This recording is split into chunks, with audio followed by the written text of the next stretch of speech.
you said in your opening, you said that this was is regrettable, premature, and undermines our shared goal.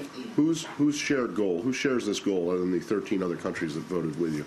Now, countries all over the international system share the goal of a Palestinian state in secure borders. How could they possibly do something that you say is so horrible and detrimental to that process? Yeah.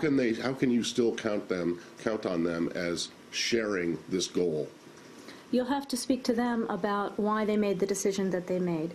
We considered that this was, as I said, regrettable, premature, and undermines the prospect of getting where we want to go, and that's what we're concerned about. Okay, and how does it undermine the prospect of where you want to go? The concern is that it creates tensions when all of us should be concerting our efforts to get the parties back to the table. The only thing it does is it upsets Israel, and it triggers this law that you said that will require you to stop funding UNESCO. Is there anything else? There's nothing that changes on the ground, is there? Our concern is that this could exacerbate the environment which we're trying to work through so that the parties will get back to the table. How does it exacerbate the environment if it changes nothing on the ground, unlike, say, construction of settlements? It changes nothing on the ground.